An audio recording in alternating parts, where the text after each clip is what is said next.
Marcus, पृथ्वी से अलग एक ऐसी खूबसूरत दुनिया जहां के लोगों के पास जादू तो नहीं, लेकिन उससे भी बढ़कर शक्तियों का खजाना था, जिसके जरिए यहां हर कोई मार्कस पर अपनी हुकूमत चाहता था।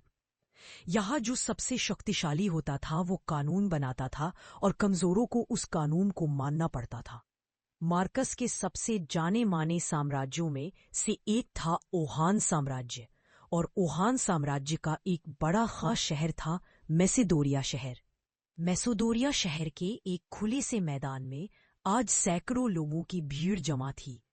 ये सभी शक्ति स्तंभ के जरिए अपनी अपनी शक्तियों के सितारों को परखना चाहते थे। इस स्तंभ पर 9 सितारे थे, जिन्हें पाकर ही आप शक्तियों के अगले रैंक पर जा सकते थे। ध्रुव 3 साल पहले शक्ति स्तंभ पर 9वें सितारे को पा चुका था, लेकिन अचानक उसकी शक्तियां तीसरे सितारे पर आकर रुक गई, और तभी से ध्रुव वापस से 9वें सितारे को पाने के लिए मेहनत कर रहा था। अपनी इसी शक्ति के सितारे को परखने के लिए ध्रुव सैकड़ों लोगों की भीड़ में खड़े होकर अपनी बारी का इंतजार कर रहा था। अपने दोनों हाथों की मुट्ठी को बंद कर ध्रुव ने खुद को भरोसा दिलाते हुए कहा, इस साल मैंने जी तोड़ मेहनत की है। इस बार मेरी शक्तियां जरूर 9वें सितारे तक फिर से पहुंचेगी, जरूर पहुंचेगी। आज मैं शून्य रैंक से आगे बढ़कर एकलव्य बन के रहूंगा। तभी एक घोषणा सभी के कानों में गूंजी, और अब अपनी शक्तियों को परखने वाले अगले शख्स का नाम है ध्रुव। जैसे ही ध्रुव का नाम पुकारा गया, वो लोगों की भीड़ से निकलकर बाहर आया और अपने कदमों को धीरे धीरे बढ़ाते हुए ऊंचाई पर रखे एक बड़े से पथरीले स्तंभ की ओर बढ़ने लगा, जिसका नाम था शक्ति स्तंभ। शक्ति स्तंभ के ठीक सामने पहुंचने के बाद ध्रुव के जहन में कई बातें चल रही थी। ध्रुव जब सिर्फ 4 साल का था, तब से उसने प्रैक्टिस करना शुरू कर दिया था, और 10 साल की उम्र तक तो वो 9वें सितारे तक पहुंच गया था। फिर 11 की उम्र में वो शून्य रैंक से एकलव्य रैंक पर आ गया था। शौर्य दल के 100 साल के इतिहास में ये पहली बार था जब एक 11 साल का बच्चा एकलव्य बन गया हो। लेकिन उसके बाद कुछ ऐसा हुआ कि अचानक ये एकलव्य एक बार फिर से शून्य रैंक पर आ गया। यही सब सोचते हुए ध्रुव ने अपनी दाहिने हाथ की हथेली को शक्ति स्तंभ पर रखने के लिए आगे बढ़ाया। फिर उसने आंखें बंद करते हुए अपनी हथेली को शक्ति स्तंभ पर बने शक्ति चक्र पर रखा। कुछ देर के सन्नाटे के बाद ध्रुव के कानों में एक आवाज गूंजी, तीसरा सितारा, शक्ति और भी कम। इस बार भी ध्रुव का सबसे निराशाजनक प्रदर्शन। ये आवाज जैसे ही ध्रुव के कानों में पड़ी, उसके पैरों तले जमीन सरक गई। उसे अपने कानों पर यकीन नहीं हो रहा था। जैसे ही उसने अपनी आंखें खोली, शक्ति स्तंभ पर गड़े हुए 2 शब्दों तीसरा सितारा ने उसके सपनों को चकनाचूर कर दिया। उसे बिल्कुल भी समझ नहीं आ रहा था कि आखिर ऐसा कैसे हो सकता था। इस बार तो उसने हर बार से ज्यादा मेहनत की थी। शक्ति स्तंभ के सामने खड़े ध्रुव ने अपने आप से हड़बड़ाते हुए कहा, नहीं नहीं, ऐसा नहीं हो सकता, ऐसा बिल्कुल भी नहीं हो सकता। खुद से नाराज ध्रुव ने दोबारा 2 से 3 बार अपनी हथेली को शक्ति स्तंभ पर रखकर देखा, लेकिन हर बार उसे अपनी आंखों के सामने वही सितारा दिखाई दे रहे था जिसने पिछले 3 सालों से उसकी रातों की नींद छीन रखी थी। उधर मैदान में खड़े सैकड़ों लोगों की भीड़ में से किसी ने चिल्लाते हुए कहा, ए शून्य रैंक, चल अब नीचे आ जा। अगर बार बार शक्ति स्तंभ पर हाथ रखने से शक्तियों का सितारा बढ़ जाता तो तू पिछले 3 सालों से तीसरे सितारे पर नहीं होता। उसके इतना कहते ही कई लोगों ने जोर के ठहाकों के साथ ध्रुव पर हंसना शुरू कर दिया। ये हंसी के ठहाके पूरे मैदान में गूंजते हुए ध्रुव के कानों में तीर की तरह चुभ रहे थे। ध्रुव ने वहां से निकलने के लिए अपने कदमों को आगे बढ़ाना शुरू किया, लेकिन अब उसके कानों में उन सभी के हंसी के ठहाकों के साथ कई ताने भी सुनाई देना शुरू हो गए। क्यों भाई, एक बार फिर से ध्रुव ने साबित कर ही दिया कि वो पिछले 3 सालों से शून्य था, शून्य है और आगे भी शून्य ही रहेगा। गलती से ही हीरो बन गया था ये छोटी सी उम्र में। हाँ भाई, बिल्कुल सही कहा, और मेरे हिसाब से अब इस शून्य की कीमत हमारे शौर्य दल में किसी कचरे से कम नहीं है। बात तो तुम्हारी भी सही है। लेकिन हमारी मजबूरी भी तो देखो। हमारे शौर्य दल के जांबाज लीडर अरेंद्र उसके पिता हैं। अगर ऐसा नहीं होता तो हम लोगों ने इसे कब का मैसेडोनिया से बाहर फेंक दिया होता।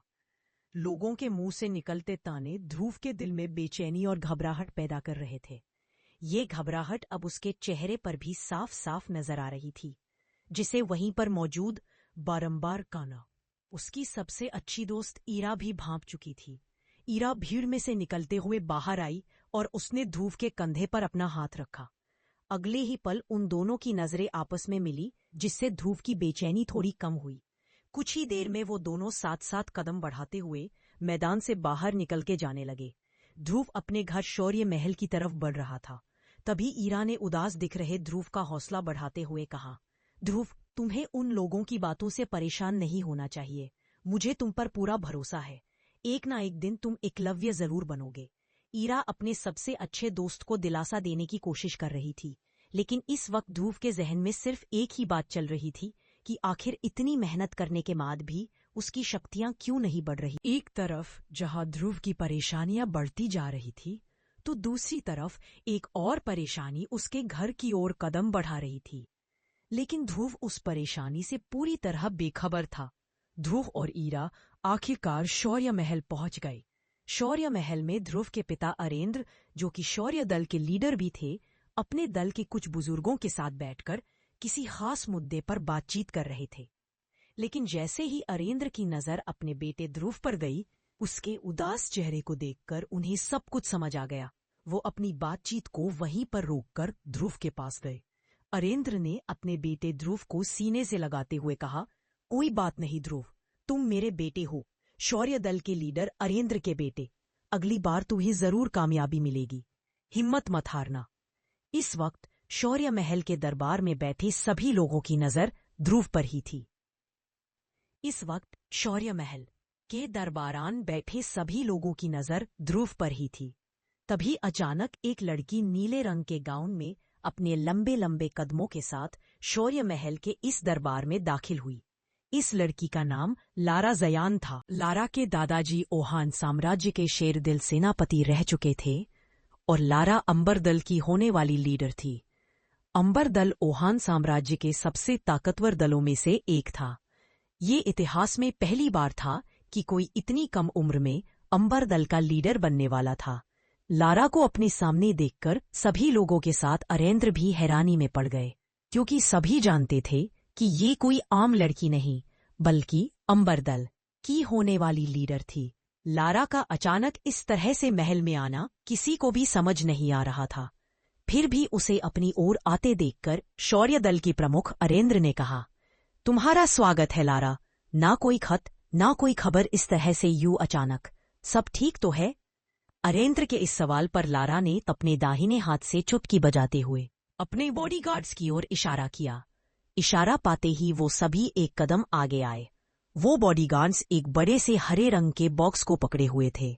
बॉक्स की तरफ देखते हुए लारा ने अपनी तीखी और तेज आवाज में कहा, मुझे पता चला है कि ध्रुव इस साल भी अपनी शक्तियों को नहीं बढ़ा पाया, इसलिए मैं ध्रुव के लिए एक खास चीज लेकर आई हूँ। इसे पीने से उसे अपनी खोई हुई शक्तियां एक बार फिर से मिल जाएगी। अरेंद्र ने ध्रुव की ओर देखकर दोबारा लारा को देखते हुए कहा, लेकिन लारा, हम तुमसे कोई तोहफा नहीं ले सकते, और वैसे भी तुम कुछ ही दिनों में हमारे परिवार का हिस्सा बनने वाली हो, इसलिए इस तोहफे की कोई जरूरत नहीं है। अरेंद्र की बात खत्म भी नहीं हुई थी और बॉडीगार्ड्स ने उस बॉक्स को खोल दिया। सभी को बॉक्स में हरे रंग की शरबत से भरी हुई बोतलें दिखाई दे रही थी। वहां मौजूद सभी लोगों ने इस शरबत को पहचान लिया था। अरेंद्र ने उस शरबत की ओर हैरानी से देखते हुए कहा, करिश्माई शरबत, ये तो बहुत ही कीमती शरबत है। हम तुमसे इतना कीमती तोहफा बिल्कुल भी नहीं ले सकते लारा। लारा ने देरी किए बिना तुरंत अरेंद्र से कहा, आप जानते हैं ना कि ये करिश्माई शरबत ध्रुव के लिए कितना फायदेमंद साबित हो सकता है। मुझे लगता है कि ध्रुव को इस शरबत को ले लेना चाहिए, क्योंकि अब तो शहर में ध्रुव के लिए तरह तरह की बातें भी होने लगी है। उसकी बात का जवाब देते हुए अरेंद्र ने कहा, मैं जानता हूँ लारा, और मैं ये भी जानता हूं कि इस करिश्माई शरबत के कई फायदे, लेकिन इस बात से भी इनकार नहीं किया जा सकता कि इससे ध्रुव को कोई फायदा नहीं होगा, क्योंकि उसकी शक्ति 9 सितारों से ऊपर नहीं है। और तुम ये जानती हो ही कि अगर 9वें सितारे से कम शक्ति वाला कोई इस शरबत को लेगा तो इससे उसकी शक्तियां और कम भी हो सकती हैं। अरेंद्र अपनी बात को पूरी करते उसके पहले कि लारा ने उन्हें टोकते हुए कहा, हाँ, मैं जानती हूं कि शक्तियां कम भी हो सकती हैं, तो इसमें इतना परेशान होने वाली कौन सी बात है? ध्रुव का शक्ति का सितारा तो वैसे भी 3 पर ही है। ध्रुव के पास अब हारने को बचा ही क्या है? इससे पहले कि अरेंद्र कुछ कहते, लारा की इस बात पर अब ध्रुव ने अपनी चुप्पी तोड़ते हुए कहा, मैं कभी भी अपनी शक्तियों को इस तरह से नहीं बढ़ाऊंगा लारा, तुम्हें ये सोच भी कैसे लिया? लारा ने भी तुरंत इस बात का जवाब दिया, अच्छा, तो फिर तुम किस तरह से अपनी शक्तियां बढ़ाओगे? वैसे ही जैसे पिछले 3 साल से बढ़ा रहे हो? लारा की इस बात का ध्रुव के पास कोई जवाब नहीं था। लारा ने अरेंद्र के पास आकर उन्हें इत्मीनान से कहा, ठीक है, अगर आप इस करिश्माई शरबत को तोहफे के तौर पर नहीं। लारा के मुंह से अपने और अपने परिवार की बेइज्जती होते देखकर अब ध्रुव से रहा नहीं जा रहा था। उसे लारा पर बहुत गुस्सा आ रहा था। तभी लारा ने अपनी बात को आगे बढ़ाते हुए कहा, और वैसे भी सभी जानते हैं कि मैं इस वक्त अंबर दल की लीडर बनने वाली हूँ, और इसके लिए ये बहुत जरूरी है कि मेरा होगा कि ये रिश्ता आगे बढ़ने से पहले यहीं पर टूट जाए। अंबर दल की लीडर बनने वाली बात पर गौर करते हुए अरेंद्र ने उससे कहा, तो ये है असली बात, बाकी सब तो तुम्हारे लिए एक बहाना था, सिर्फ एक बहाना। तुम्हें परिवार की कोई फिक्र नहीं है, तुम्हारे सिर पर तो सिर्फ सबसे शक्तिशाली बनने का जुनून सवार है, और इसलिए तुम इस रिश्ते को तोड़ना चाहती हो। इस बार लारा ने बेशर्मी से जवाब देते हुए कहा, तो आप ही बताएं कि मैं कैसे उस इंसान से अपना रिश्ता जोड़ लूं जो पिछले 3 सालों से अपनी शक्तियों को बढ़ा नहीं पा रहा। लारा की इस बात का वाकई में वहां पर किसी के पास कोई जवाब नहीं था। तब लारा ने दोबारा उस करिश्माई शरबत की तरफ देखते हुए कहा, अब आपके लिए यही बेहतर होगा कि आप मेरी बातों को मान ले और इस करिश्माई शरबत को करते हुए इस रिश्ते को तोड़ दे, क्योंकि आप भी जानते हैं ये शरबत कितना कीमती है और ध्रुव के लिए कितना जरूरी है। अब ध्रुव के सब्र का बांध भी टूट चुका था। वो लारा के ठीक सामने आकर खड़ा हो गया और उसकी आंखों में आंखें डालते हुए बोला, ठीक है, तुम्हें इस रिश्ते को तोड़ना है तो ये टूटेगा, जरूर टूटेगा। ध्रुव के इतना कहते ही सभी हैरानी से उन दोनों के चेहरे की तरफ देखने लगे। तभी ध्रुव ने अपनी बात को आगे बढ़ाया, लेकिन इस रिश्ते को तोड़ने से पहले हमारी शादी होगी और उसके बाद मैं तुम्हें तलाक देकर इस रिश्ते को हमेशा हमेशा के लिए तोड़ दूंगा। बताओ, है मंजूर?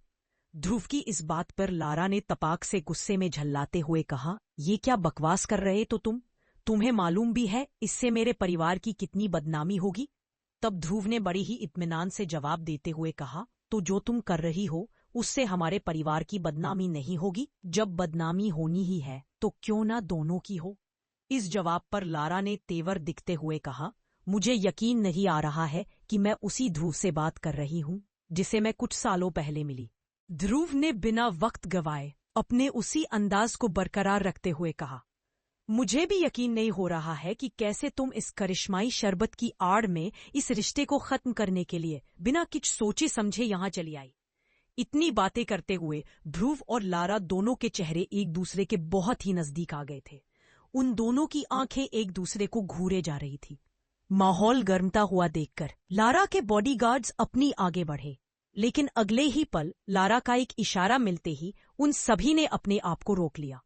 फिर लारा ने अपनी बात को आगे बढ़ाते हुए कहा, मेरे पास एक तरीका है जिससे हम इस रिश्ते का फैसला कर सकते हैं। ध्रुव ने उससे पूछा, और वो क्या है?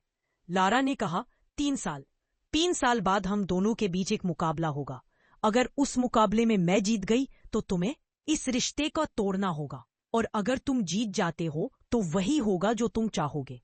लारा की ये शर्त सुनते ही शौर्य महल में एक सन्नाटा छा गया था। अब सभी की नजरें ध्रुव के जवाब का इंतजार कर रही थी। क्या ध्रुव अपनी मंगेतर लारा की शर्त मानेगा? आखिर क्या वह